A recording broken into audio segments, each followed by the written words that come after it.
నర్మదా సాగర్ దగ్గరికి వచ్చి చాలా బాధపడుతూ ఇలా డ్యాన్స్ క్లాస్‌కి ప్రేమను తీసుకొని వెళ్తే ఇంత పెద్ద గొడవ జరుగుతుందని నేను అస్సలు ఊహించలేదు. అందుకే ఇలా చేశాను అని చెప్పేసైతే అంటూ ఉంటుంది.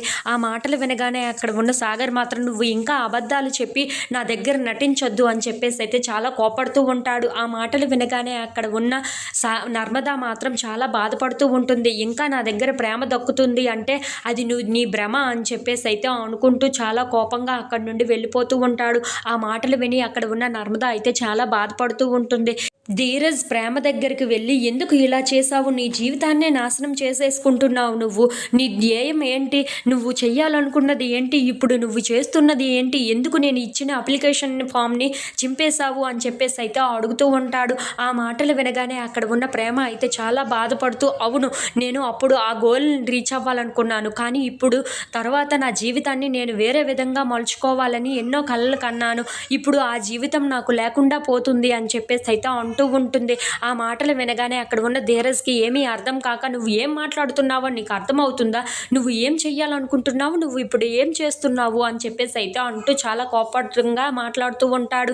ఆ మాటలు విని అక్కడ ఉన్న ప్రేమ మాత్రం అవును, నేను ఈ ఇంట్లో ఒక వస్తువును కదా, నువ్వు ఎందుకు అవన్నీ ఇప్పుడు మాట్లాడుతున్నావు, నాతో నువ్వు ఎందుకు మాట్లాడాలి చెప్పు అని చెప్పేసి అయితే అంటూ ఉంటుంది.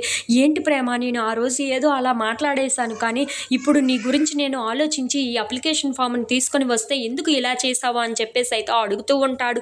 ఆ మాటలు విని అక్కడ ఉన్న ప్రేమ మాత్రం నా మనసులో ఉన్నది ఏంటో నీకు అర్థం కావటం లేదు కదా, ఇంకా ఎందుకు అర్థం చేసుకోలేకపోతున్నావో నాకు అర్థం కావటం లేదు అని చెప్పేసి అయితే అంటూ ఉంటుంది. ఇంతలో అక్కడ ఉన్న ధీరజ్ మాత్రం నాది మట్టి బుర్ర కదా, అందుకే నాకు అర్థం కావటం లేదు, అదేదో క్లియర్గా చెప్తే నాకు అర్థమవుతుంది కదా, ఎందుకు నీ జీవితాన్ని నువ్వు నాశనం చేసుకుంటున్నావు అని చెప్పేసి అయితే అడుగుతూ ఉంటాడు.